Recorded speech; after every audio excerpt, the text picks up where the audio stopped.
All I want for Christmas is you. You, baby. I can see why you're on Deezer. Oh, gosh. The goddess just sent me a message, and she says, I'm not cooking after that remark. He better start cooking. Ha!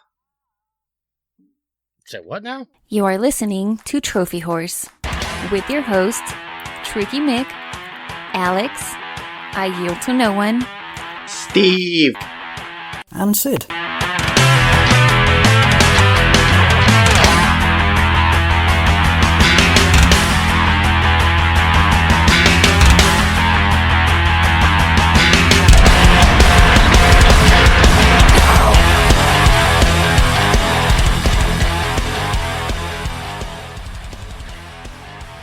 Hello, everybody, and welcome to episode...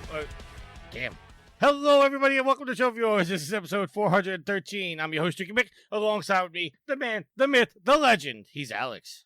You know, I heard you and our guest talking some shit when I couldn't respond over Skype, so I think our guest, I don't want to spoil anything, but I think our guest wants to start a fight this week. Always. You up for it? You spirited, witty son of a bitch, CJU. Look, I don't want to get into an argument, but... So what we do best here on Trophy Horse is talk like we know everything and get into arguments. Hold on, let me get through the introductions first. Yield is not here, but we do have the Australian Avenger, CJ, here. Hey, guys, what's up? Oh, I really expected like a fuck you out of you or something for that introduction. Oh, I'll go with the standard Australian greeting then. G'day, mate. How are you alls? Yup. Oh, I better leave the last bit out. I figured you'd be a little upset that I called you an Avenger. Yes. The Avengers. Well, I saw Tricky. It's surprising because I've been on this show a couple of times. You've tolerated me a few times, and each time you've slipped in this Avengers into the schedule. I notice. Well, it looks like there's no Avengers here. I'm sure it'll somehow get in here, but at this stage, there is no Avengers. It's already in there. I'm sure it is. There is an Avenger. Yeah, because I actually hid one of the topics under a false headline.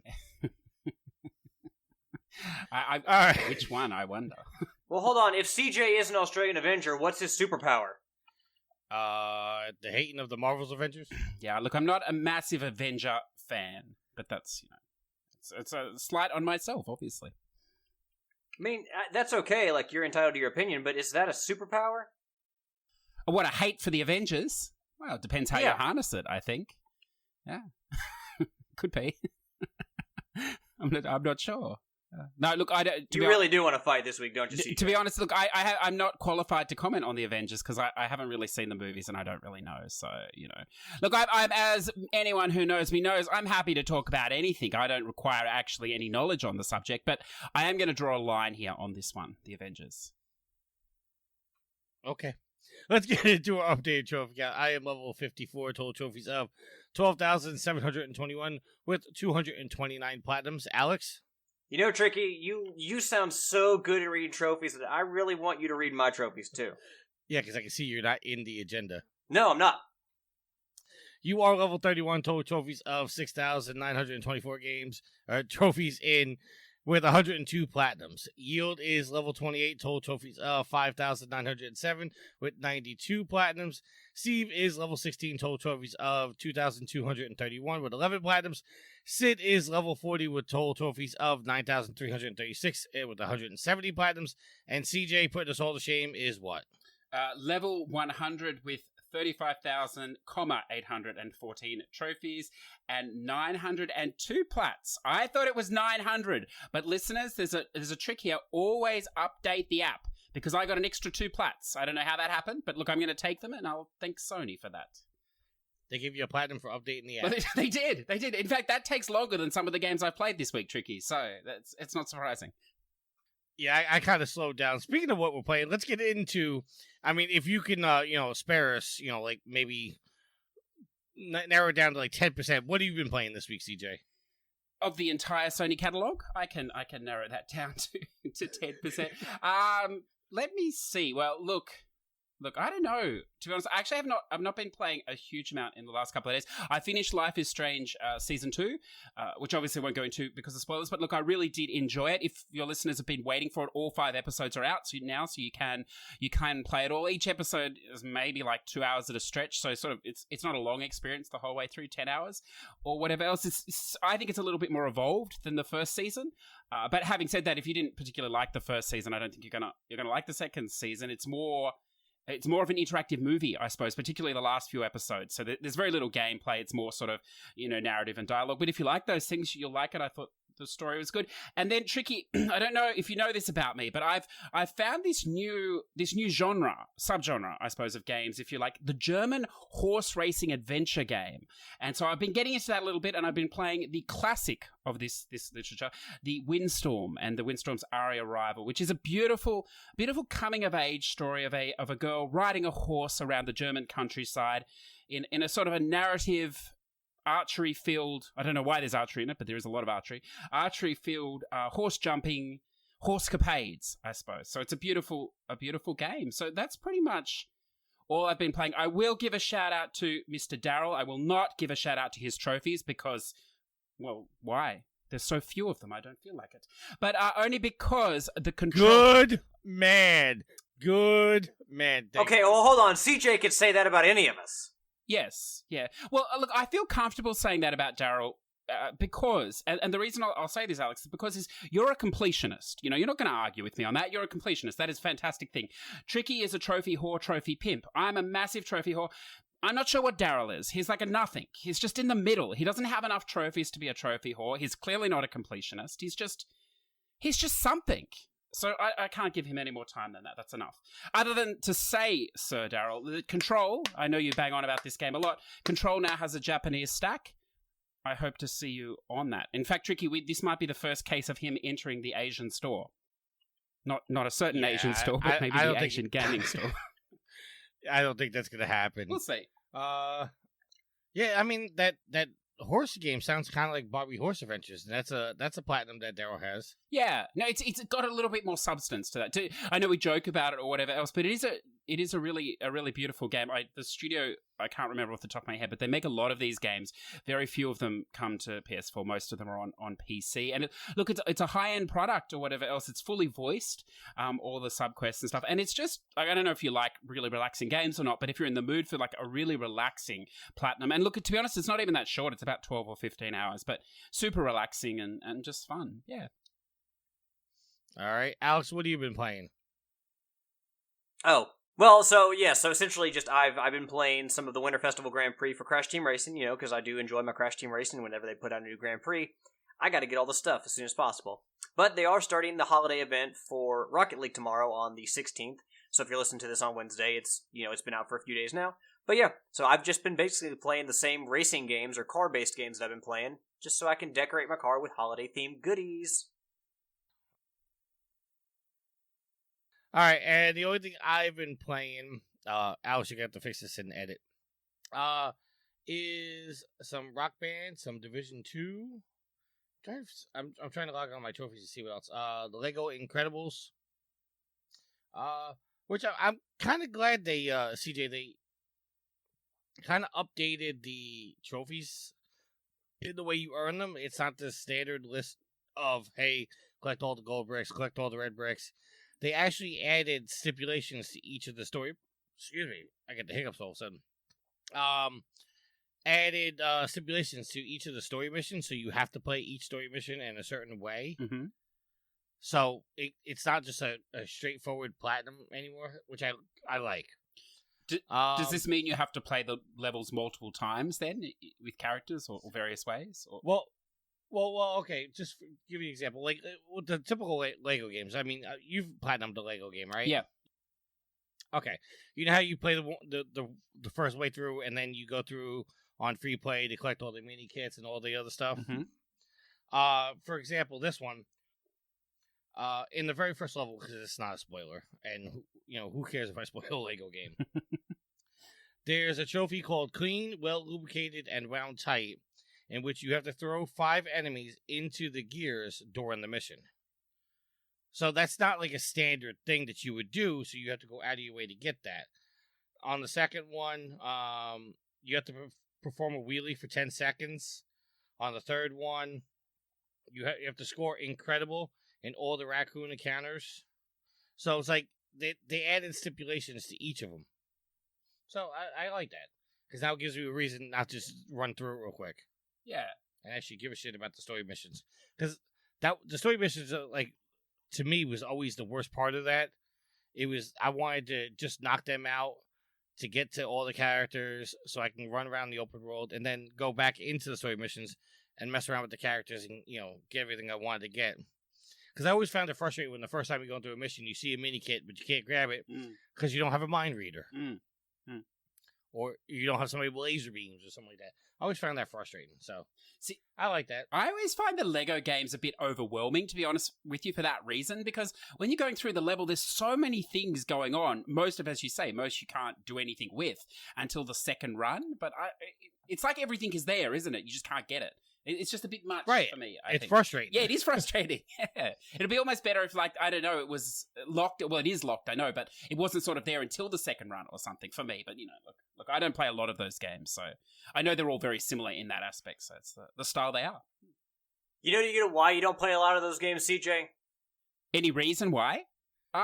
No, you know why you don't play a lot of those games? No, please, enlighten me. Tell me why. Because they're tedious as fuck. This is pretty true.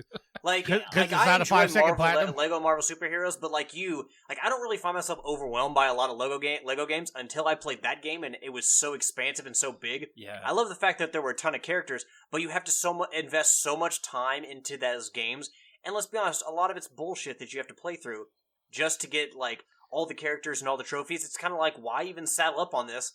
I enjoy playing the game, but the amount of time I'm going to have to pour into it, it's like, is it really worth it? Yeah, I agree. I think a lot of it comes down to whether the property interests you as well, because I think the last one I did, which was a while ago, was the Lego Jurassic Worlds, I think it was, which I thought was great because, it had the voice overs from the movie dropped in. So, and, I've seen the movies. I sort of, I enjoyed and lived the experience. But a lot of the other games, like the Avengers or the DC, they don't interest me as much. So I think you're right. I think there's just too much going on there, for me.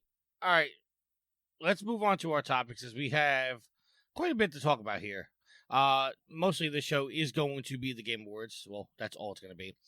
I'm going to go through all the winners. If there's a certain category or thing you want to talk about, please stop me. And otherwise, I'm just going to keep moving on. Best gaming tweet of the year was a guy from YT Sunnies. It was basically, I don't know if you guys saw it, the Super Mario Maker level with all the fire ranches having to jump around. Stressful shit. I don't understand why this was an award.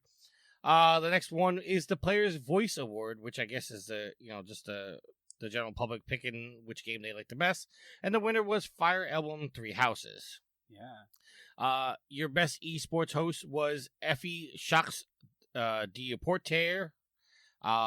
He was your winner. Best esports coach was Danny Zonic Sorensen. Your best esports event was League of Legends World Champion 2019.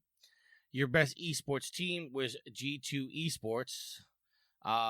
And your best esports player was Booga. If you guys don't know who Booga was or even care, he was the one that won the $15 million, or no, excuse me, the $3 million at the Fortnite event in New York City. Is he the young one, or wasn't there a young kid that won? Yeah, he's the one that won, and then 2 weeks later, somebody swatted his house. Oh wow, is he all right? Yeah, he's fine. Oh, good. And your best esports because game if you have $3 million and you're not all right, that'd be a serious question to ask. But well, to be real, he only has $1.5 million because they took half of it in taxes. Oh yes, I forget the great country of America does that. Excellent. Yes. And your esports game was League of Legends. Your content creator of the year, also known as the Trending Gamer, went to Shroud. Your fresh indie game presented by Subway went to Disco Elysium. Your best multiplayer game. Your nominees were Apex, Borderlands 3, Call of Duty, Tetris 99, and Division 2. As predicted, Division 2 did not win. Apex Legends won. Your best sports racing game. Alex. Crash Team Racing Nitro Fueled! And the other nominees were Dirt Rally 2.0, eFootball Pro Evolution Soccer 2020, F1 2019, and FIFA 20. And yes, Crash Team did win. Tell you what, it would have been hard for those two soccer games to win the best racing category, wouldn't it? But, good luck for trying. Is that it was racing/sports. Oh, I didn't realize that. Wow. That's a pretty diverse category, And to be honest, for Crash Team Racing to beat out a FIFA game, which, how popular those games are, two soccer games in general, or should we say football games, that's pretty impressive. Yeah, no, that's great. And, they have continued to give support to the game, even, we're on the 6th Grand Prix of free content, so, they've put the work in with Crash Team Racing. It's great to see the similarities, though, between Crash Team Racing and the FIFA games, Alex, with all these microtransactions, isn't it? It's fantastic. They're basically, Yeah, it's... I'm going to be honest, after so many Grand Prix and, with the Rocket League stuff coming out tomorrow and, just trying to play through Pokemon Sword, I'm kind of at the point where I'm like, okay, I want the stuff for Crash, but I don't necessarily want to continue playing through all the Grand Prix, so I'm about willing, with some money I got for my birthday, to put down some money and just buy all the shit right now. Cheap plug for your birthday there, Alex. Well, you couldn't give me a proper happy birthday yesterday, so... That's because I don't like you.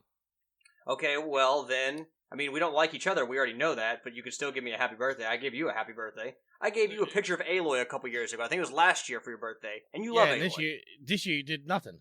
I commented on your wall. No, you did not. Yes, I did. No, you and Alex did, or you and Yield did not. BS. Go back and look, sir. The Game Awards. I shall. Bringing people together. No, I like Alex, but I was joking with him because he wrote something on the wall, and I'm still not sure it's English. Do you want me to read the exact statement that I wrote? I thought not English was your forte. Okay, wait, hold on a second. Let me read it. And CJ, you being from another country, you tell me if this is English. No, hold on. I'll read the entire thread. Tricky said, I would wish you a happy birthday, but I don't even like you. And I said, about time with your slow ass. And then he said, sorry, working. And then I said, should have been working on my birthday hello. Michael Miller. Was that English? And then I said, as far as I can tell, what part of that entire string didn't sound like English? Should have been working on my birthday hello?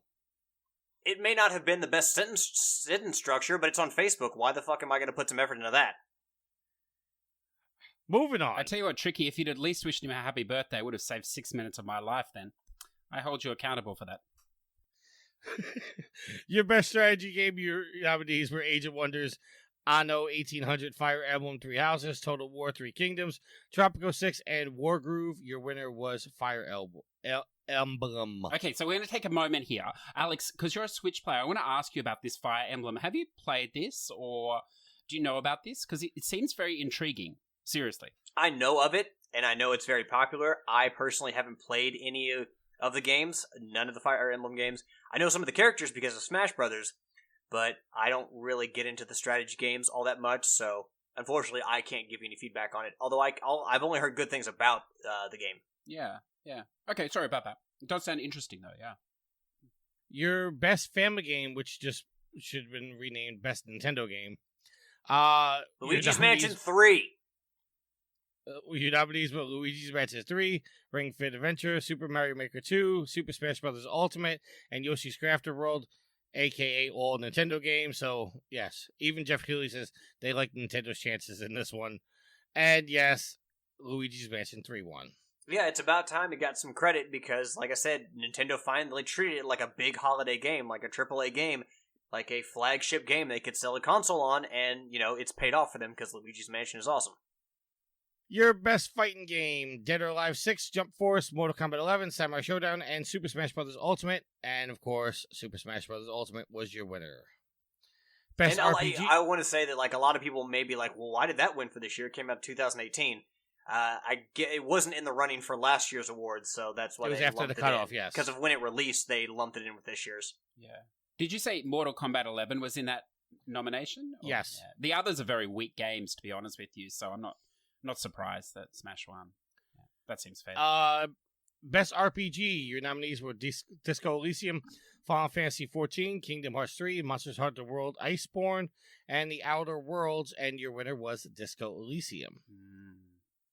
I keep hearing this name, Disco Elysium. It is very frustrating to someone who does not own a gaming PC.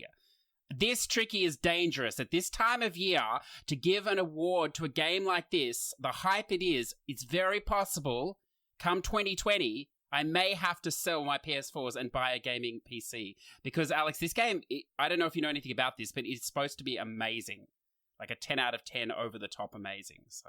Which game, CJ? This is this Disco Elysium. So my understanding is it's a sort of a top-down adventure game, I suppose, but it's supposed to be fantastic, the writing and everything else. So I don't know if you know about this game, Tricky, or not, but someone has to play it. I've heard One of the name. Yeah. It's only been out for a month or two, I think. It's very new as well.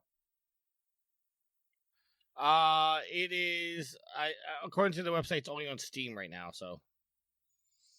All right, moving on. Your best action-adventure game. Your nominees were Borderlands 3, Control, Death Stranding, Resident Evil 2, Legend of Zelda Link's Awakening, and Sekiro Shadows Die Twice. And your winner was Sekiro Shadows Die Twice. Best action game. Your nominees were Apex, Astral Chain, Call of Duty, Devil May Cry 5, Gears 5, and Metro Exodus. And your winner was Devil May Cry 5. My question to you, gentlemen, before we move on here, is the last two categories I read were Best Action Adventure Game and then Best Action Game. Aren't they basically the same? Well, they're very similar. They both have action in the title. Well, I mean, I guess there's some things like you would say Breath of the Wild is more of an action-adventure game because there's a lot of exploration involved, whereas something like Devil May Cry, well, I assume this is the case, but, you know, the Devil May Cry games that I played in the past are more linear. Yes. And your kind of exploration is kind of, it's a bit restricted, so the focus is on the action more than the world around you. Yeah. I'm not necessarily saying, like, you know, there's shortcomings in the story, but they don't really focus too much on building a world that you can fully explore. It's more on the combat and just kind of the story. That's the kind of distinction I would make. Yeah. Okay. I always thought action-adventure was more leaning towards that RPG category as well, loosely, but as opposed to the linear one. Who knows? Who cares? All right, best VR AR game. Your winner was Beat Saber. Good choice. Best community support. Basically, aka after our game breaks, we help you the best we get it back fixed. Your nominees were Apex, Apex, Destiny, Final Fantasy XIV, Fortnite, and Rainbow Six Siege. And your winner was Destiny 2. I tell you what, I'm going to go out on a limb here and say next year, Ghost Recon Breakpoint is in with a great chance of winning if that's the case, because that game couldn't be more broken if they tried. Excellent. I own that game and still haven't even started it up yet. Well, by next year, it's going to be awesome, but... Best mobile game, Call of Duty Mobile, Grindstone, Sayonara Wild Hearts, Sky, Children of Light, and What the Golf? And your winner was Call of Duty. Yeah. You know, it's funny, we don't hear the name Mario Kart Tour on there, despite that being like a huge game to come out for mobile systems. That's because it was shitty. Well, that's what I've heard, and that's disappointing. Best independent game. Your nominees were Baba Is You, Disco Elysium, Katana Zero, Outer Wilds, and Untitled Goose Game. And I was surprised Untitled Goose Game did not win, but Disco Elysium won. It's because these awards are racist to Australians. That's why it didn't win. How many of these games were made in America? This is ridiculous. Well, also, didn't you just talk about how you want to play that game, CJ? Which one? Disco Elysium. I do, but I'm not racist in my... But, you know, Untitled Goose Game is an Australian game by House, and, you know, it's a fantastic game. You know, I don't see why it didn't... You should share the love. That, you know, you don't need to win more than one award. That's enough. I mean, one award per country? Yeah, why not? Or per game? Isn't Best it wonderful that game. we have not heard the name Death Stranding yet? What a surprise that is to my ears, listeners. I'm sure it's coming. Best ongoing game. Don't you talk about Tricky's boyfriend, Kojima, like that. I tell you what, Apex, best Destiny ongoing 2. game should be Death Stranding. That thing goes on for like 200 hours. Final Fantasy 14, Fortnite, and Rainbow Six Siege, and your winner was Fortnite. That's a disgrace. Games- We're going to stop again. That is a disgrace. Oh. Shadowbringers, the expansion to Final Fantasy XIV, is a 60-plus hour narrative story. It is unbelievable how far that game has come, and it's lost to a free-to-play game set in a single map inhabited by 15-year-olds. That's ridiculous. Ridiculous. Anyway, carry on. Look, I don't really care to talk a lot of shit about Fortnite, but I will say the fact that they only have one map, despite how huge it is, the fact that it's only one, like the same map every time, like, yeah, well, really, like that is kind of off-putting as far as like that's something I don't like. I look at the game and it's like, wow, that's really not that's not great. No, all right, well, to be fair, this is their second map. It's just the first one is no longer available. Yeah, but see, Alex, when your clientele has a memory span of 5 seconds, you only need one map. They keep thinking it's a new experience. This is the game that added fishing into it. Talk about a rip-off from JRPG. They added fishing. You fish guns out of the water. What is going on? Come on. Someone's hiding contraband in the seaways there. I don't know what's happening. Games for Impact. Your nominees were Concrete Genie, Gris, Kind Worlds, Life is Strange 2, and Sea of Solitude, and your winner was Gris. It's a solid category, that one. They're all fantastic games. Best Performance. Your nominees were Ashley Birch for The Outer Worlds, Courtney Hope for Control, Laura Bailey for Gears 5, Mads Mikkelsen for Death Stranding, Matthew Portera for Casper for Control, and Norman Reedus for Death Stranding, and your winner was Mads Mikkelsen for Death Stranding. That's typical, isn't it? The main character couldn't even win the main character award. Well, and I was kind of miffed at this one because they kind of like gave this one away on off stage. Like this is something that somebody put their work and effort into. Have them come up and talk about it. You know, this isn't like a team award. This was somebody that put their performance into it. They should have gave somebody. Now, granted, if Mads Mikkelsen wasn't there, they should at least had Norman Reedus or Kojima or somebody stand up and do an acceptance speech. They gave this one away. It's like, oh yeah. Also, we gave away this prize. You've played this game, so you're the only one that can comment. But would you agree on that? Is it a good performance or?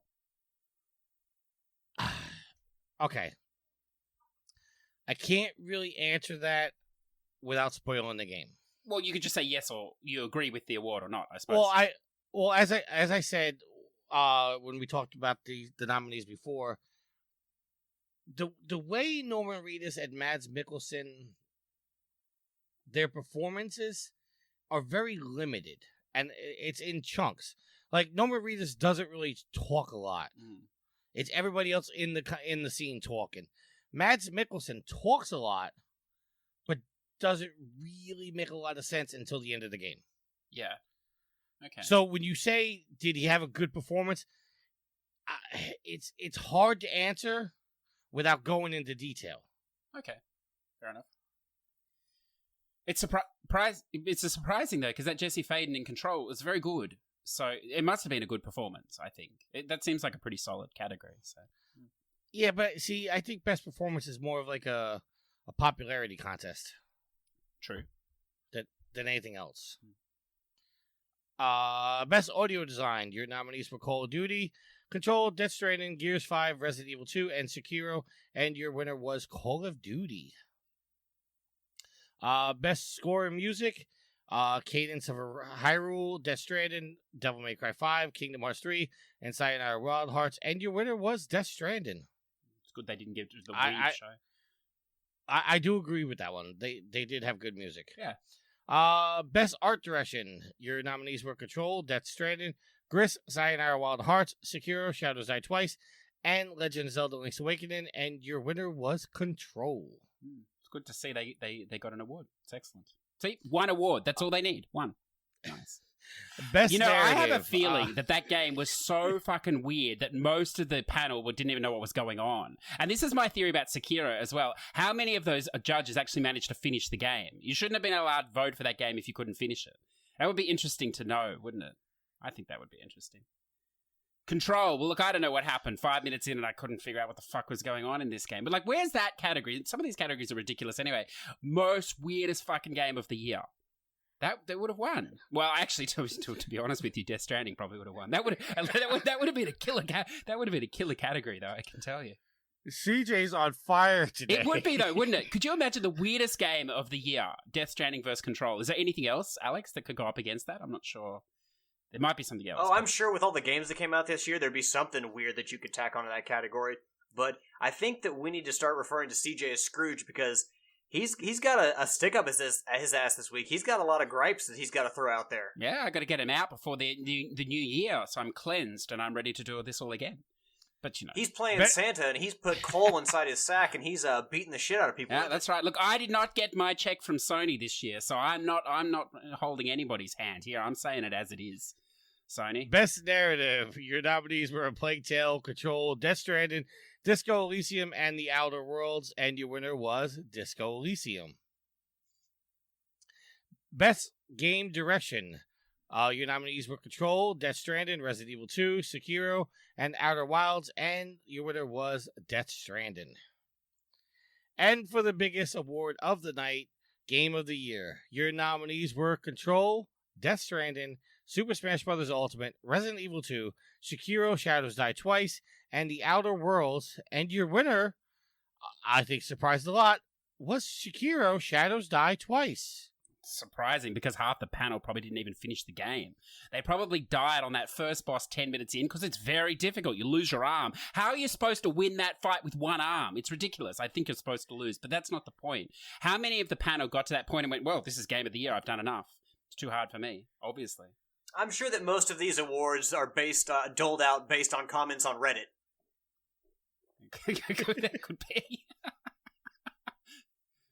No, but I mean, like, it's a surprise given that the competition in that category, I mean, Resident Evil, how well that sold, you had Super Smash Bros. Was sold like crazy, and no, we're not basing this on sales, but there were some big-name games in there, and for Sekiro, such kind of a niche game to fit in there, because let's be honest, not everyone wants to play the style of game like Bloodborne or Dark Souls or something like that, but the fact that an extremely difficult action game like that from From Software, which is not necessarily a household name, speaks volumes about it. So, I mean, I definitely think that this, it's a huge win for them and, like, well-deserved because they always make quality games. Like, while their games are hard as shit, I've never had any issues with their games.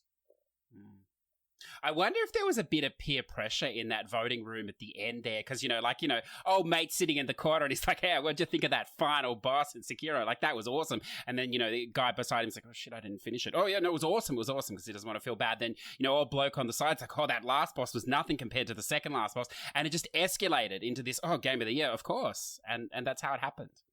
I think that's... Penultimate boss is a son of a bitch, I'll tell you that. Look, I found the title screen intense, so... One of my other big takeaways from the show is, I know a lot of people had, like, they heard about Control, and, like, the first glance, when Control first popped up, people were like, oh, that sounds really cool, like, that game looks really awesome. But I know as, like, time went on, and people saw more and more of the game, it seemed like a lot of people lost, really the excitement for the game, like, it lost its luster, but at the Game Awards, that game got a lot of love.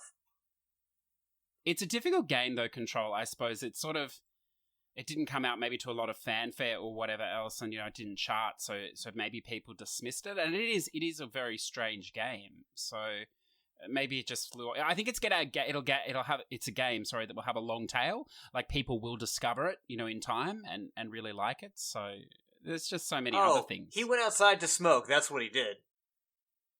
But no, I could see Control being one of those games that comes out for, like, PlayStation Plus, maybe 6 months to a year down the road, and a lot of people get to play it through that. Yeah. It's interesting for Remedy, though, because if it is true, and it's not that big a financial success, this may pave the way, and I think their next game, they're working again closer with Microsoft, so this may pave the way for them to even be absorbed again into Microsoft, which would...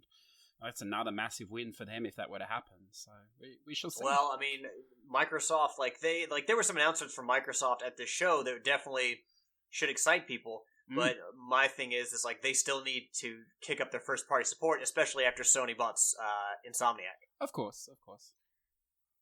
All right. So there was, other than the awards, obviously, there were announcements. And let's go through some of the announcements. Now, I'm not going to mention every announcement because there was a bunch of them. Really? Because this is a PlayStation show, and which you always like to remind people, and the next two topics are Xbox. Well, I bring up the Xbox because Microsoft unveiled their next generation console, which was surprising to me, because you kind of figured they'd want it like their own stage and not be overshadowed. And out the box, Jeff Keighley said the biggest surprise that he had, he's surprised that nothing leaked about this at all. The next Xbox, formerly known as Project Scarlet, will now be called the Xbox Series X. We're kicking the numbers out of there, unless that's a Roman numeral. Well, I think the name confuses me because when I first saw this, I did not think this was Scarlet. I thought this was another version of the Xbox One. Yeah. It wasn't until everybody started confirming that this was Scarlet that I was like, that's really weird that they announced it that way. I don't know if you guys have been in the Trophy Horse Facebook group, but I've been trolling the shit out of this thing. Oh, I've seen. It looks like a computer tower. Well, we're getting closer and closer to video games being computers, or consoles being computers. But this looks weird. It doesn't look weird. It's just a giant rectangle. It's not like it's like oddly shaped like a sci-fi like spaceship or something. It's like a part of a starfighter. It just looks like a big black rectangle. It looks like a computer tower. Yeah, that's exactly what it looks like. But that's not weird. Come on, Alex. Come on, You don't think that looks weird for a game console? No, not at all. How many game consoles have been boxy or rectangular? If it had been shaped like the Grinch, or if it had been shaped like, I don't know, a ham sandwich, then maybe I'd call it weird, but it's like rectangular. It's got edges, it's got corners. How's that weird? I find it amusing that you have a problem with its design, and you look at the PlayStation 5 dev kit, and you're like, yeah, that's fine. The PlayStation 5 dev kit looks like a bunch of ducks flying south for the winter, and Tricky's all on board.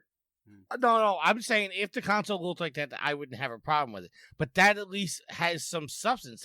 That looks like a V, a 5. No, it looks like a starfighter. It looks like a spaceship. It looks like a V. Yes, it looks like a V. It looks like a spaceship. All right. The next thing they announced... Well, just before we move on from that, though, like, I understand your point, and they're moving towards PCs or whatever, but from my perspective, not being a PC gamer, and the reason I choose not to is, and I know it's more expensive, but that's not predominantly the reason. The reason predominantly is that I don't want to deal with the computer when things go wrong and upgrading and all this sort of stuff. So this moving towards a PC, but in console form, and I'm assuming it's going to sort of run like the current Xbox in that you just turn it on like PlayStation and it works. And I understand it's not going to be as powerful as maybe a gaming PC, but it's going to be good still. That's exactly what I want. Like, so I don't have a problem with them. You sort of say that. I can see why it's a bad thing if you own a PC maybe as well, and you already have that. Like, I don't know why you would buy this, but then, Phil Spencer's he's bridging the gap between PC and console anyway. That's where they're going, with their Game Pass and everything else. So I think for someone like me that doesn't want to deal with having a PC, I think this is good. Like, to be honest with you, I have a feeling that 2020 might be my last year of focused gaming on the PlayStation, because Xbox is doing so many good things with this Game Pass and everything else, and I don't doubt this is going to be a better system, more powerful than PS5. I also don't doubt it's probably going to be twice the price of the PS5 when it all comes down to it. But it's getting harder and harder to just, laugh them off. I think they're a serious, contender. Well, please don't get me wrong. I'm not shitting on anything besides the look. I do believe it's going to be powerful. Like, I just think it's the wrong look for a console. But other than that, I mean, the specs I've seen, and they're seriously coming after the top spot for the next generation, and I like that because, as we say on the show all the time, competition breeds better games, better diversity, and all the other stuff. I want Microsoft to bring it. I'm just laughing at the design of the console. That's all I'm laughing at. I think the name is fantastic too, because can you imagine now you can just say to your partner, look, when I get home tonight, I'm just going to get some Xbox sex into me. Like, I think that's fantastic. I think that's well thought out. I think that's appealing to the 12-year-old gamer, the ha-ha, look, it's a dick joke. And it's also appealing to, the crusty old 30 or 40-year-old man who's just looking for some sort of action, any action at this point. And now he can get it from his sex machine. I think it's great. All right, moving on. The next game that announced, which I gotta understand if Alex is a little upset about this. Microsoft and Ninja Theory announced Senua's Saga, Hellblade 2 during the Game Awards. And it's in development for the next-gen console, the Xbox X Series. The Xbox head Phil Spencer came to the stage after the reveal and said that the trailer is, quote, captured all in engine, according to him. Alex, did you see this trailer? I mean, I didn't, but I will say that, I mean, if you remember, the first Hellblade game, Senua's Sacrifice, was exclusive to the PlayStation 3 for a period of time, and then it eventually came to Xbox. Well, hold on, PlayStation 4. You said PlayStation 3. PlayStation 4. Oh, sorry. It was exclusive for the PlayStation 4 for a time period, and then it came to the Xbox eventually. So, I mean, them buying Ninja Theory, Sony obviously does not own the publishing rights to it or own the rights to it. So, I mean, this was only a matter of time. Like anything, obviously, that Double Fine or Ninja Theory do from now on is going to be owned by Microsoft. So, I really did enjoy the first Hellblade, but it's, to be honest, as much as I enjoyed it, I also feel like, you know, this is not like something I'm like, oh my god, I never get to play this. I'm going to have to go buy an Xbox for it. I mean, I'm not trying to, you know, like, lessen the impact of the game, because, like I said, the first one was really good. But it's a game, to be honest, that I could miss, and, you know, having played the first game, still feel like, you know, I got what I wanted out of playing the franchise. Yeah, this is an interesting point, Alex, because this is what I wonder too. I feel the same with Hellblade. I don't think it's going to be a system seller for them. I think it's more of it's not a wide appeal game. I can't imagine it appeals to kids, some of the subject material in the first one. So it's a more mature person's game. But I don't know that it's going to be enough to sell the system. And I think this is what's going to be interesting for Microsoft. Like, at the moment, the way it stands, I think the only real system seller they have is Forza. And I know Halo's coming, so that will be as well when it finally arrives. But other than that, are they going to have enough? Like, they've got all these studios, they've got some great games coming, but is there going to be anything there that's a real system seller? Like, you know, Nintendo had it with their, Breath of the Wild and stuff. Will there be something that comes? And I'm sure there will be. It's just going to be interesting to see what that thing is. Well, here's what I would say, because let's be honest, I've heard, you know, a lot of people who play Halo talk about how the series has never been nearly as good since 343 took it over. So at this point, like, I know Halo still has a lot of, like, purchasing power with people, and it still has, like, a strong brand name, but, you know, to hear people talk about how 343, I don't want to say has ruined the series, but just can't do as well with the series as Bungie. Are we at a point where they need something beyond Halo and Gears to actually sell a console? Absolutely. Yeah, I have a feeling that is the case. But, I mean, they have a ton of studios, so I suppose we're going to see what's happening. But I think you're right. I think they need something.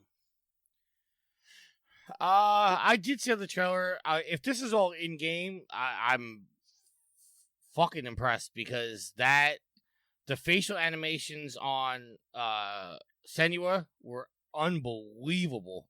I have a hard time believing that was all in game. But hell, if that's all in game, Sony better step their freaking game up. Well, I mean, it shouldn't surprise you, because Ninja Theory has done a lot of work with Andy Serkis before. Of course, Andy Serkis of done a lot of mocap work in movies, but, you know, most notably probably with the Lord of the Rings series. So, quite frankly, like, their work with him should tell you that, in his involvement, I believe he was involved in Hellblade, the first Hellblade, so I'm assuming that he would, you know, carry over to this one, but he carries a lot of weight in his expertise in the area, especially given the fact that video games and, like, the world between video games and movies is, like, blending together. I mean, you should expect that kind of, like, quality out of the work from Ninja Theory. But Alex, I mean, after the show, go watch that trailer and you'll understand what I'm saying. Like, there's been facial animation that has been, you know, superior. This was, like, top notch. Yeah, I mean, because I had a hard time believing powerful system. This is coming for the next Xbox, isn't it?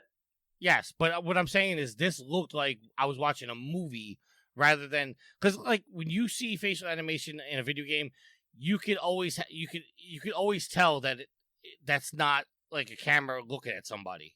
Like, there's something about it. This looked like Sandy was just standing right in front of a camera, and there was a camera on, and it was no work done at all. Just like she had a face paint on, and That's what it was. To be fair with that trailer, though, they didn't show, like, they were all cutscenes by the look. You didn't actually see movement. So it's hard to know, like, that could have just been rendered to the max, and, you know, because they're not going to be playable scenes. So, but then I agree with Alex. Like, you look at the first one on PS4. Like, in my mind, there's been 2 games that have harnessed the PS4 properly in the graphics department. And it has to be the first Hellblade, and it has to be the Resident Evil 2 port this year. Now, nothing else has come close to that, and that's like a real question for Sony and its developers. Why can those 2 games do it and the others can't? And this is the other reason that, like, you know, you turn on your Xbox One X and games look, they're noticeably better, but I have a feeling that the PS5 Pro can replicate most of that. It's just that most of the devs don't seem to have the knowledge that, you know, Capcom and maybe, well, they have different knowledge, I suppose. And I think that's an issue for Sony going forward as well. Like, because all this drain, like whatever you want, all this drain is going across to Microsoft. If this knowledge is sort of contained in these teams, and it's not being shared around the Sony ecosystem, which wouldn't surprise me because it seems to be run all independent anyway, then that's a serious question as well. Because Hellblade, if you go back and play that game, I'm sure you played it, and it's a beautiful game, but how come there's nothing else? Like, what's going on? And I think that's a really, you know, that's a real valid question, I find. You know, and it's a question, unfortunately, that a Sony pony won't be able to answer because they don't have any, you know, point of reference to what's going on in the other systems. So, you know, don't accept what's coming out. If you don't think it's right, then tell them. Some of it's garbage. All right, moving on to our first officially announced PlayStation 5 game. Developer Counterplay Games and Gearbox Publishing announced Godfall. Godfall will come to the PlayStation 5 and PC and is an Epic Games Store exclusive in late 2020, bringing a, quote, looter slasher, end quote, experience to the next generation. Counterplay is described as Godfall as an action RPG with third-person melee combat. Players will be hunting down loot, wearing legendary armor, and fighting loot-hoarding enemies. Godfall can be played alone or in co-op with 2 or 3 players. Now, obviously, we know there's other games coming to the PlayStation 5 and the Xbox Series X, most notably Watch Dogs Legion, Rainbow Six Quarantine, and Gods and Monsters. But this is the first one that is not coming to the previous system and is only coming exclusively to the next generation console. You know, even though Sony had some news stories sprinkled in here and some announcements or things to show off at the Game Awards, I still think, and even the fact that you have posted so many things about the Xbox Series X on the Trophy Horse page on Facebook, shows how much Microsoft kind of, even just with one announcement, just kind of dominated the show. Yeah. Well, obviously. I mean, they like I said, Microsoft announcing it like they were hoping to steal the show. It's weird to me that they announced it at the Game Awards because you figured they'd want their own stage. But yeah, they definitely.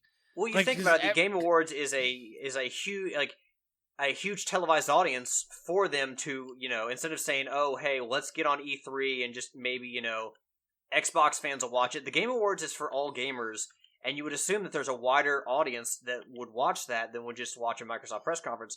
So actually, it might be one of the best places to announce it. Yeah. I mean, I'm not. I understand the strategy, and like I agree with everything you just said. I don't know. I just kind of I expected Microsoft, Nintendo, and Sony just to announce their new hardware on their own stage rather than trying to share the stage. But you're right. This is definitely dominating the conversation. So that's good. What do you think now that you've seen it, and you know it potentially resembles a PC, and the specs are very high end? I mean, that was an interesting thing that Sony, you know, it's rumored to be sitting on their specs because they wanted to wait and see. Although, you know, if they're not in the market now, it's going to be too late to change it, so they're going to have to go with whatever they've got. So I'm not sure that I believe that. But having seen that, I wonder now what the price is going to be, because I don't think it's going to be $400 or $500. I think this might. Like, what do you think?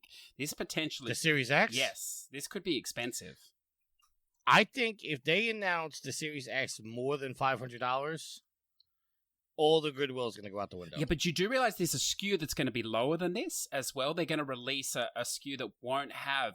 they reckon it'll only be slightly better than the current X that's available now. So they're going to split the market. Well, that's still a rumor, though. I mean, the other... You're right. I do believe another SKU is coming, But that's all right now. That's all just speculation. That's rumor. Yeah. We don't know if that's actually going to happen. It's just interesting because I could see it being more than 500. And I wonder, I think this generation, the Pro and the Xbox X, that was maybe the limit of people being able to buy, or not being able to buy, but agreeing to buy both. And I just wonder how much higher the price can go before a lot of people go, I'm not going to double dip at the moment. And I know it's a small percentage at the start that are probably double dipping, but there's some. I wonder what that price is that maybe we see this time people going, well, this is just going to be Microsoft for me this time, or it's just going to be Sony because I can't justify both at that price. I think both systems are going to come out at $500. We'll see. All right. The next bit of news is just basically an announcement.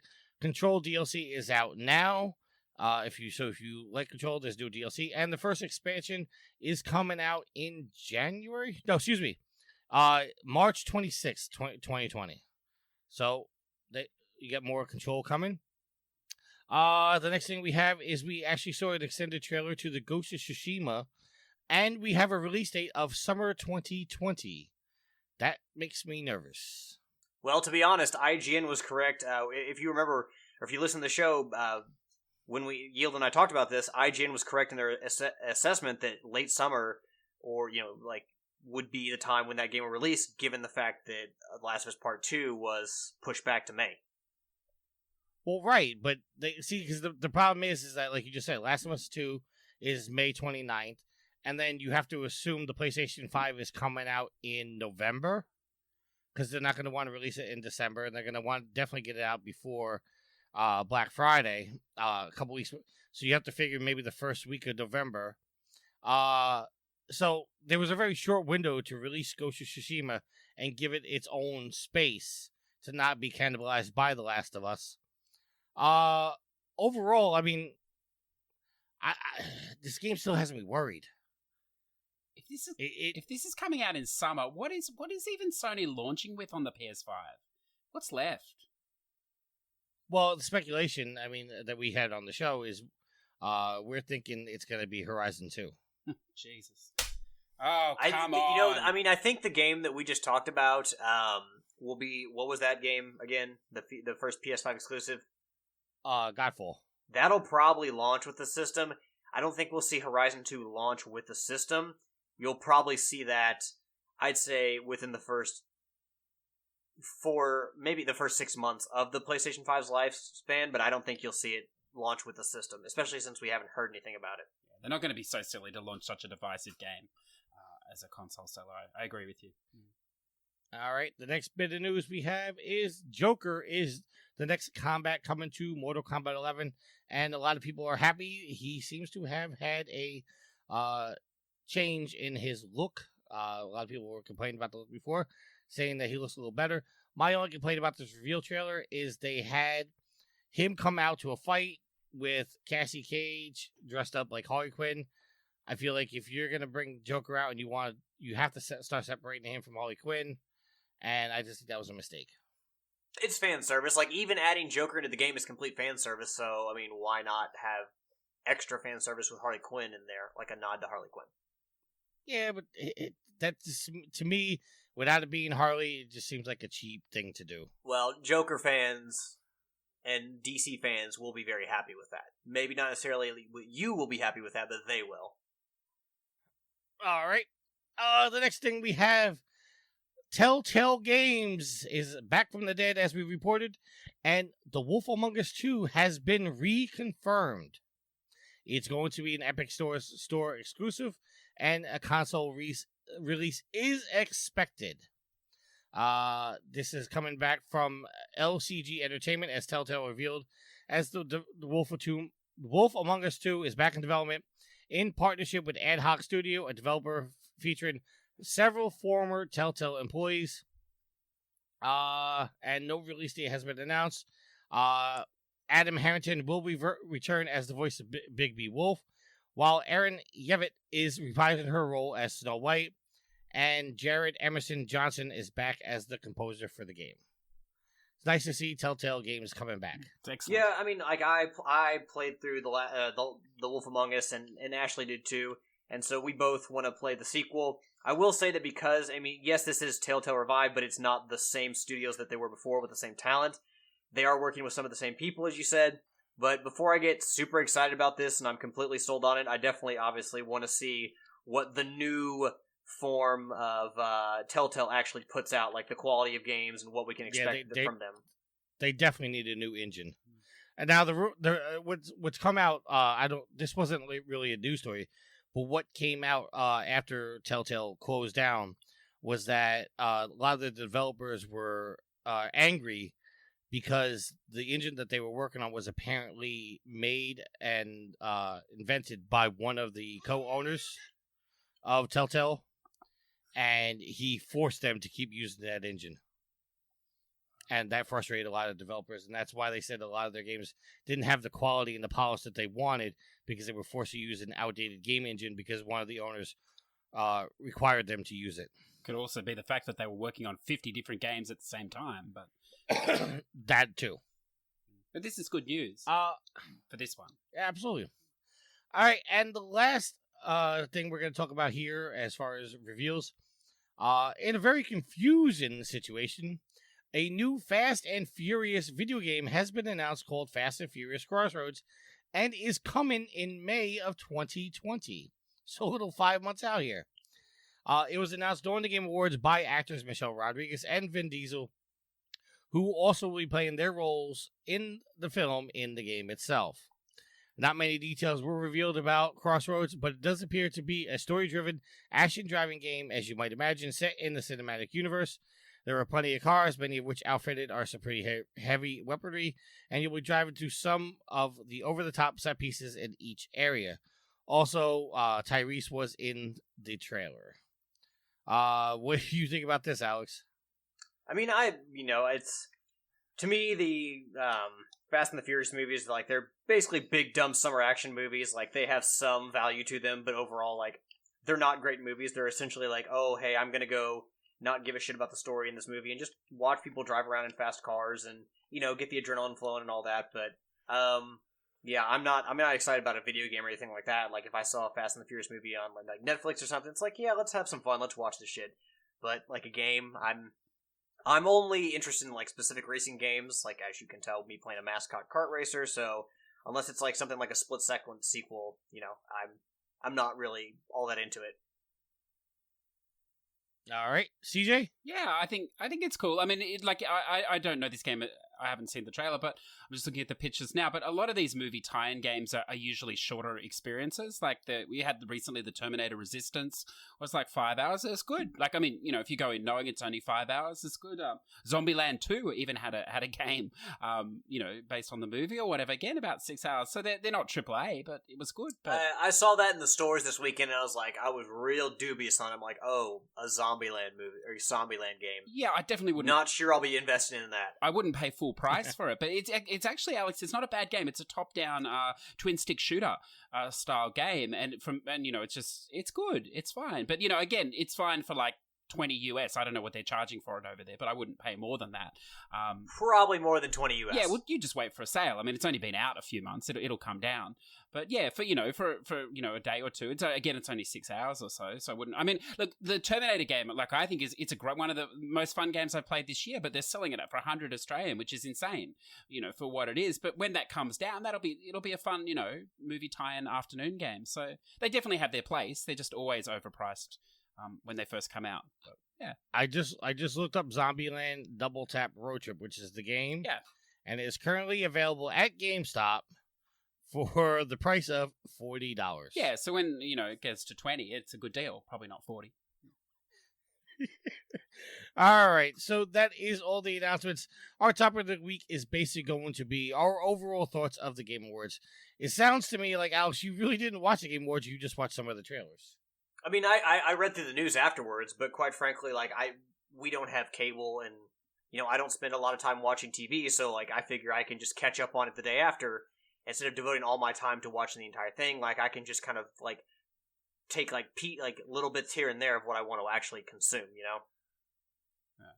All right. CJ, your overall thoughts? Well, I want to ask you about this, because I wasn't familiar with these awards till we talked about them the other week on our show, and So I know it's been running for a while. Just I hadn't come across it. I wanted to ask you because you obviously watched it before in the past. And you watched this one too. Is it more of an award show, or do you think it's just more of an advertisement for what's coming? It's funny you ask that because a lot of the conversation lately has been what are the Game Awards? Because CJ, if you're just finding out about the Game Awards, what you do need to know is that Spike TV here in the U.S. used to have something called the Video Game Awards. Mm-hmm. And when that canceled out, Jeff Keighley started up his own awards, couldn't call it the Video Game Awards, so he started calling it the Game Awards. And over the years, like the first couple of years, they were really shitty. Okay. I mean, there's no way to sugarcoat it. It was bad. But over the years, it's gotten better and better and better.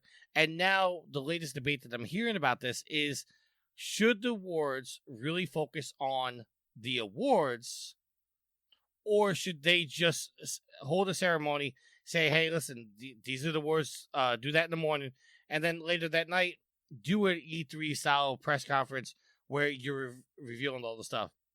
Because the balance between the awards and the surprises and the reveals has always been, it's a fluctuating balance. Because it seemed like even the awards they gave out, like Disco Elysium won 4 awards, but we only saw them accept 2 of them. Yes. And even though Disco Elysium won the most awards, Sekiro and Death Stranding and Control, they all got the headlines.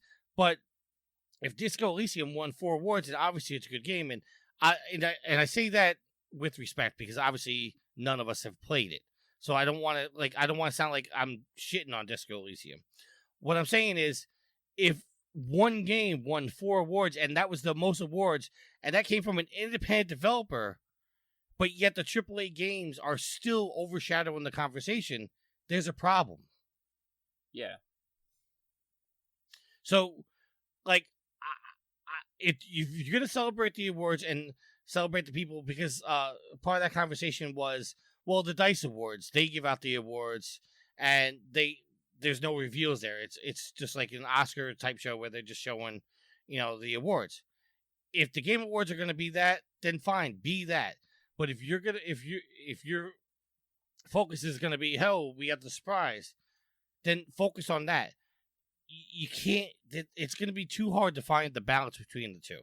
Yeah, I didn't mean it necessarily as a bad thing though, because I didn't realize it was going to be as long as it was. Actually, I watched it. It was 2.5 hours. Yeah, which is fine. Like that's not a problem. I thought maybe it was going to be like just a much shorter experience, but no, it's good that it was that long.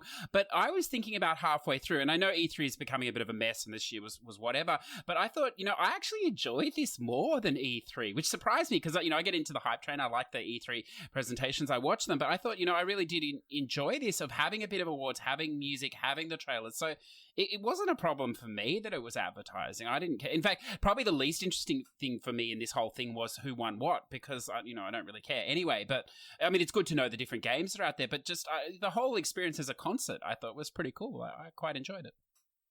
See, I don't understand the concert parts. Like, why was Green Day out there? Yeah, but that's all right. I mean, well, no. Do any of you guys know that the reason that Green Day was there was to announce that their music is now in Beat Saber? Oh, okay. That's why they brought Green Day out, but that was never said. Yeah. That's my point, is you're bringing a band out here that everybody knows and respects. I mean, I think Green Day's shit. Sorry, Steven. But that's why they had Green Day on that stage, was to announce that their music was coming to Beat Saber. But nobody knew that. Yeah. But see, that's a failure. No, I don't know, because I think things like this, they take fringe culture, gaming fringe culture, and they make it more mainstream or whatever. Like, to be honest with you, how many people that aren't hardcore gamers even know what Beat Saber is? It's a VR game. It's already puts it in the hardcore gaming category. And I think we've got to be careful because, you run a podcast that predominantly services hardcore gamers. We both, that's the communities we mix in. So we know all these games. But if you're just like, your average Joe or whatever playing one or two games a year, like, you're not going to have played most of these games, so you're not going to know anyway. And I think that performance of it being a concert thing is pretty cool. Like, I think you would find it more But interesting. CJ, to use your argument against you, the hardcore gamers are the people that are watching the video game awards. This isn't on TV. This is on the internet. This is people who are deep into the video game culture that are going to know what the video game awards are and find a way to watch it. This isn't somebody excuse me. This isn't somebody at home channel surfing and as they're switching the channel go, "Oh, Green Day's performing." And then they find out about it. This is people that are actually trying to find the news that are involved in this situation. So in that situation, great, they have Green Day there, but you failed on the message to say that, hey, our music is coming to Beat Saber. Yeah, okay, I see the point. Yeah. But that's the point. Is like, you have to find the balance, because I only knew that they added Beat Saber because I happened to turn on Beat Saber. And I went, oh, that's why they had Green Day there. Yeah. They never said that during the show. Yeah. No, I mean, my thing is, like, as far as, like, the balance between awards and, all that other stuff, game announcements, when I was looking up, everything that happened at the Game Awards the morning after, I was like, I wasn't excited about the awards themselves. Like, I don't really care who won what, because to me, like, I don't need validation for the games I play or the games I like. And, I know it's important to recognize the hard work that people put into games and, like, champions of the industry. So, like, I think that the Game Awards are a great thing. The thing I cared about most, though, was, the news. I would agree. Yeah, I'm not disagreeing with you, Alex, but what I'm saying is the mixture of the two is not a good mixture. You have to find either we're going to be an award show or we're going to be a press conference. Or as CJ put it, advertisement. Yeah. Because that's basically what it is. I mean, but it's just like, it's gotten better over the years, the balance. You actually had people presenting that actually wanted to present, knew what the fuck they were talking about. But yeah. All right. So that being said, let's move on. As of last week, I'm going to start doing this every week. I put a question in the Trophy Horse Facebook group, asking people for their comments and questions, and we have 3 of them. Alice, we'll start with you. Levi Thomas says, I've noticed Walmart is selling pre-orders and the newest games for $49.99, $10 cheaper than everyone else. How are they doing this? What do you guys see this doing to the market?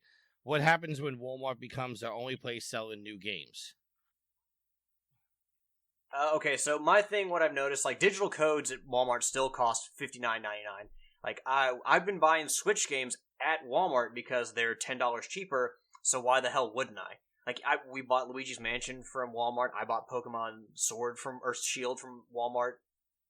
So, I mean, like, if you're gonna offer me $10 off of a game without having to pre-order, without anything like that, then yes, I'm gonna come to you.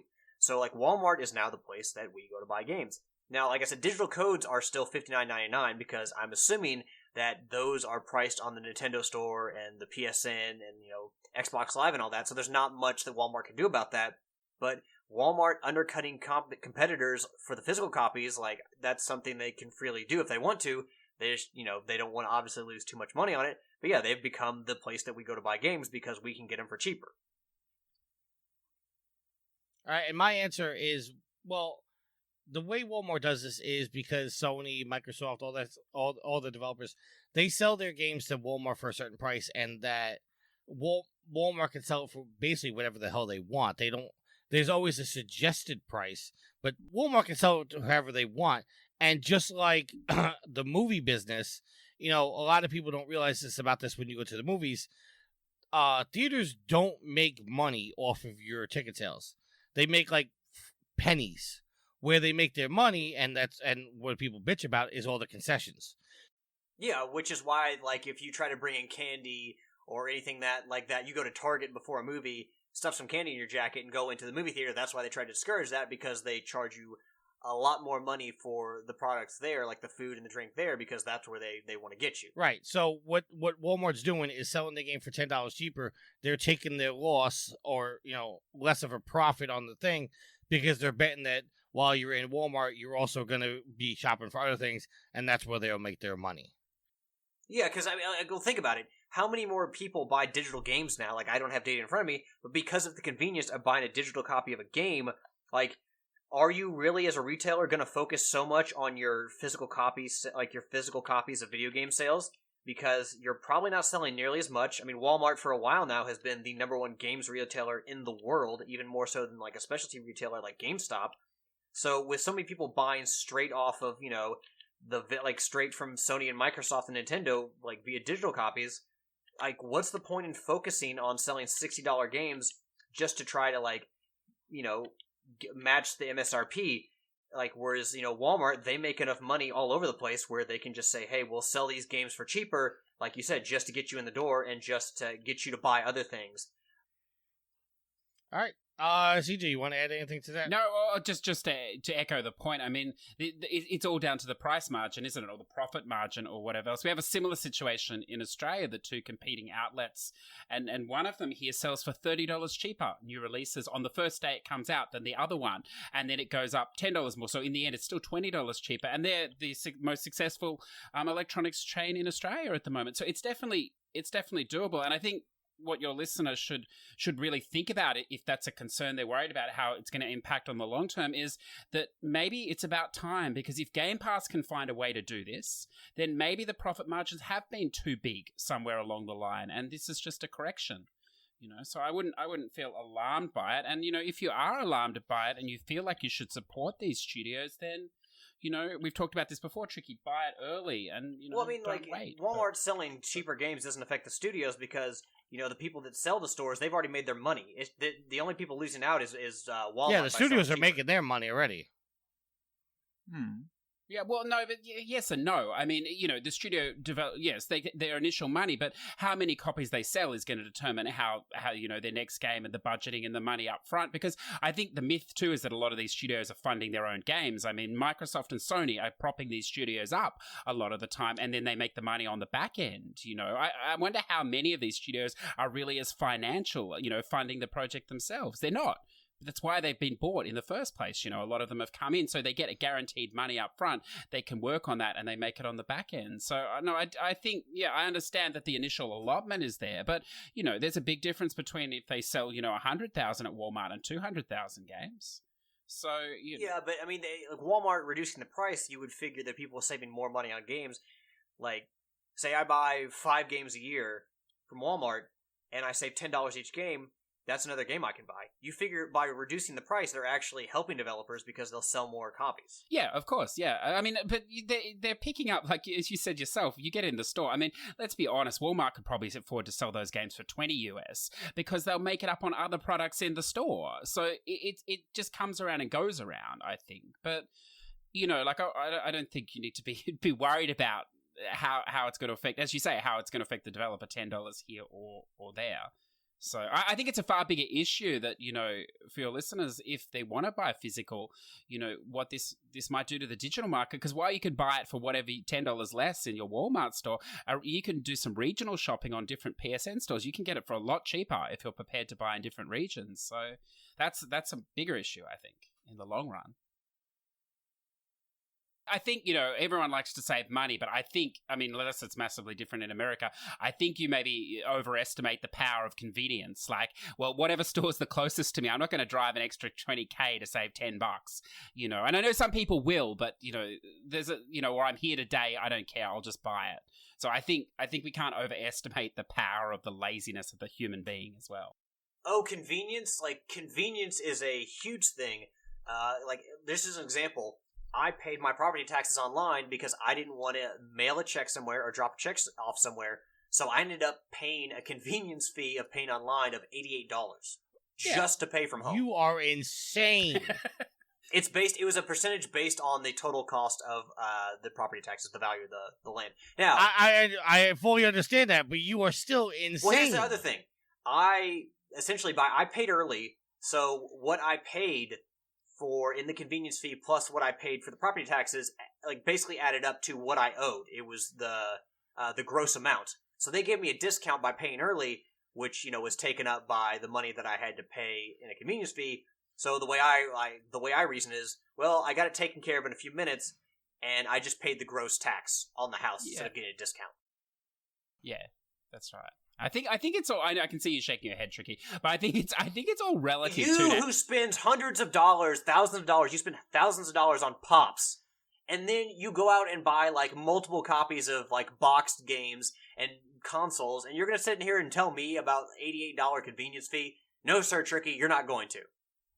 No, I am going to, because when I spend my money, I spend money on the best deal I can. I don't go, well, I'm lazy ass. I don't want to go to the post office to get a stamp, so I'm going to pay $88 instead of 47 cents. Okay, you know what, Tricky? You want to sit here and talk about numbers? I'll tell you the only numbers that matter. Level 45, 182 platinums, 9,957 total trophies. Daryl is back! King! Are you getting a check from him for this? Like, what's going on here? You know, I haven't got any money for coming on today. You're here spruiking this guy's score. Like, what's going on here? What sort of show is this? You know what I'm enjoying about this show, Tricky, Yield, who's not here today, and Alex, is that we've got in here an hour and 20 minutes, whatever the edit will work out at. There hasn't been one dick butt shoving something up their joke. I can't listen to that other thing that's going on this network anymore. I'm not a 12-year-old boy. I do not need to know where you put your carrots, sir. There is nothing more dangerous in this world than a conservative straight white man experimenting. Be careful, sir. CJ, I have to be clear. The Loot Bros podcast is not a part of Proving Gamer. Look, I'm all for a good dick and butt joke, you know, but 90 minutes of it, it's pushing it. Leave that in the show, Alex. Take what out of the show? I said no, leave that in the show. What do I ever take out? Well, I take out stuff, but like that kind of stuff, no, I leave in. It's a natural show. When I edited, I left in a Kurt Cobain joke. So, yeah. Oh, it's not too early for that. Behind the scenes, I disagreed with that, but anyway, that was a great answer to that question, because that really dragged on. All right, so the next question comes from Homer Get Stuffed. He says, What are your guys' most watched Christmas specials movies that you watch every year? The answer, and the only answer, is Die Hard. 24 Hours of A Christmas Story. My dad, you know, my family does like Christmas Eve over at their house, like an early Christmas dinner, and my dad always has a 24 Hours of Christmas Story on, opening gifts, so that's always a highlight for me. Home Alone is always a solid watch. It's not something I've made a habit of watching on Christmas, but I kind of want to start that this year, or at least watch it this year. And then lately, Ashley, the kids, and I have been watching, we're trying to get through the 6 episodes of the holiday edition of Nailed It. I guess the season 2 of the holiday edition of Nailed It, because it's super funny. You guys watch that too? The Goddess and Sweet Mama D watch that. I don't know. I can't get into it. It's a lot of fun. I'll take your word for it. CJ? Yeah, to be honest, don't really watch anything like from year to year. See, the weather here is obviously different in Australia at Christmas compared to you. It's usually really hot here, so we're often outside more this time of year. So I don't think we really have anything. No, we just drink too much and eat. That's really it. That's the Australian life over Christmas. There's no time for these. Drink and eat too much. You're talking about the American dream, CJ. Oh, yeah, I know. But we do it outside because it's so hot.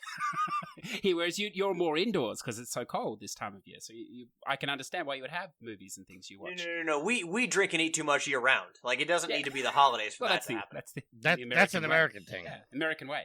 In the middle of summer, you can find people shoving hot dogs in their mouth on Coney Island in a damn competition to see how many people can eat the most Frankfurters.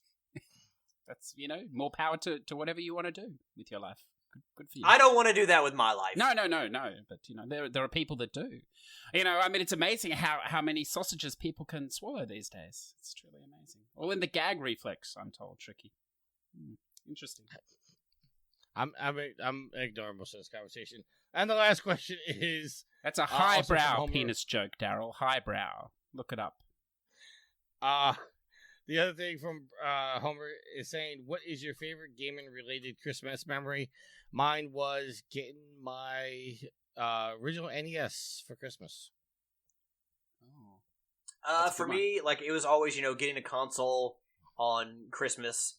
But I think the thing that I'm gonna have to go with, like, buying a Switch last year and having it as a surprise gift for the kids and something we could all play and hook up and then, like, put in Super Smash Brothers and start unlocking characters and just playing all day.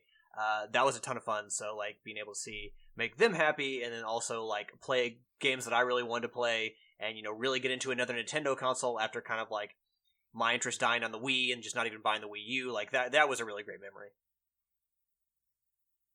That's good, yeah. Favorite. Well, I don't know. A few years ago, we were in. Now, I always say this wrong because I say it with an Australian accent, but Wyoming. How do you say it in America? Wyoming. Oh, I said it right. Good. Cheyenne. Yeah, Cheyenne in Jackson Hole, and we were. So it was a white Christmas, which is unusual. Jackson. Don't you talk about Jackson's Hole? That's right. You can really get in there. What about the whole Jackson? Anyway, to cut a long story short or whatever else, so it's a white Christmas or whatever, but, it's different over there, obviously, because everyone goes out, your whole family's not there, so it's not a massive, day of lunch and stuff, and skis, and there was a massive powder day up to our waist, and so, like that, I don't think I'll ever forget that, because it's so different to... You heard it here first, folks. CJ loves a white Christmas in Jackson's Hole. That's right, with lots of powder, so... It was a snorting good time, so. Wow. All right. Let's close out the show with some housekeeping. Let's clean this shit up. All right, Alex, do we test CJ or do we just let him go? I passed the test last time. I'm free. What do you mean, test CJ? All right, we got to test CJ. PerfectGamer.com is looking for some right podcasts. This video is news. They're on Deezer. Is that the answer? No. Oh, damn it. Perfect Gamer is looking for some writers, podcasts, videos, news reports, and generalized help with the site. If you're interested in buying, go to perfectgamer.com, click on the Help Wanted tab, and fill out the application. I will get back to you as soon as possible. While you're there, be sure to check out all the articles and all the videos. Speaking of our videos, they can be found on YouTube by doing a search for Official Perfect Gamer. You can also catch me streaming at twitch.tv/perfectgamer and also twitch.tv/extra life, the number 4, kids, where me and Sweet Mama D are now streaming Sundays at 3 p.m. Eastern Standard Time, which CJ said he would not watch this because that's when he sleeps. Yes, that's early for us here. If you want to get a hold of us, there are several ways to get a hold of us. The first is our phone number. Alex, what's the phone number?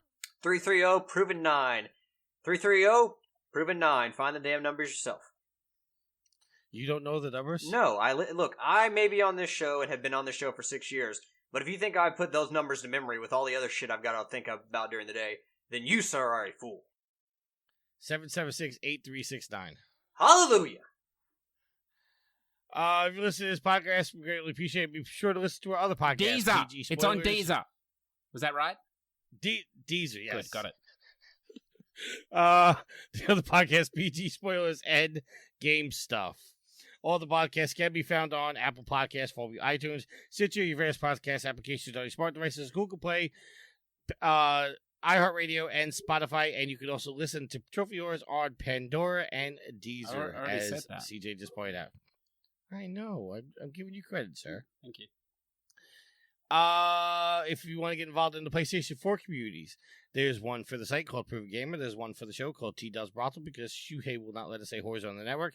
And Alex's group, which he forgets to give you shout-outs, is the Platinum Alex's group? That's not my group. Don't give that credit to me. I said, I'm sorry. I'm half asleep.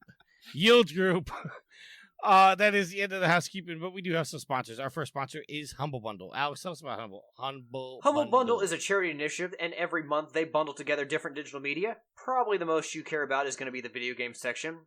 They give away a lot of Steam codes and computer games, basically at a reduced price. Now, each bundle is tiered, so the more money that you pay, the more you'll get. But you'll always get a great deal on a bundle.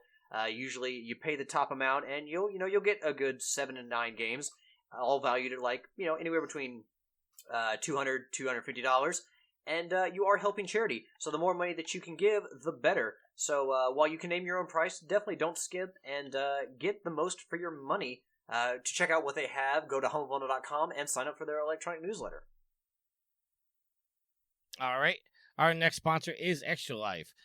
Extra Life is a charity to raise money for the Children's Medical Network Hospital. It raises money for pediatric cancer research and treatment. Next year's date has not been announced yet, but we do expect it to be on daylight savings time next year. And to date, for this year, Extra Life has raised $13.5 million. As I said, you can also catch me and Sweet Mama D streaming on their official Twitch page Sundays at 3 p.m. Eastern Standard Time. Our last sponsor is our Patreon. If you could would each and every time you go onto the internet, go to patreon.com/ see, I screwed that up. I started combining Amazon. Patreon.com / Perfect Gamer. There's different tiers on there. And a special announcement is there's going to be a Patreon exclusive podcast that you're going to have to be a patron, otherwise you're not going to be able to hear the podcast. A new podcast is launching on the Proven Gamer Network. Alex, did you know about that?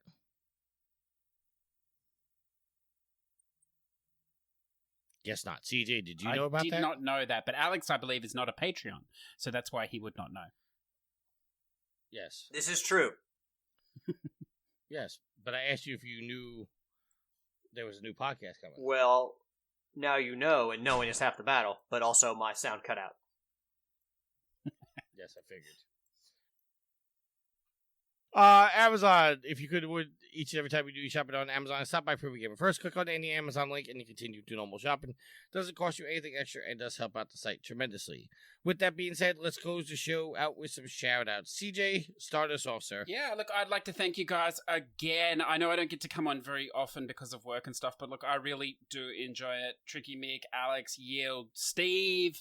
I think I've heard you once, perhaps. Sid, you're all awesome, and thank you for doing this. I know that you have a great community that you've built, and as you've told me before, not everyone always reaches out, but trust me, they are listening, and you're doing great things. So I'd like to thank you very much for the opportunity to come on, and I want to warn your listeners that I'm on holidays for quite some time now, so I may impose again on the boys. We'll see. So now is the time to stop what you're doing, get on the Facebook group, and go, if you put that CJ bastard back on this show again, I will never listen again. Now is the time to do that, my friends. No, CJ, you're welcome anytime, sir. That's not what Sony said when they refused to send me any more checks. I don't know what's going on there. But anyway. All right, Alex, your shout out, sir. Okay. Well, first and foremost, I want to give a shout out to the listeners, the fuel to the fire that is Trophy Horse. Thank you all for continuing to support the show and push us to even greater heights. Because of you, we are on so many different avenues, from iHeartRadio to Spotify to Pandora to Deezer, not to be confused with a geezer, or the band Weezer. Yield had a little trouble with that last week, but to clarify, it's Deezer. Yes, thank you all for sharing a bit of your time with us every week. We know that your time is valuable. It's the most important resource you have, so that we appreciate that you all give some of it to us every single week. We give you all a quality show every time we record.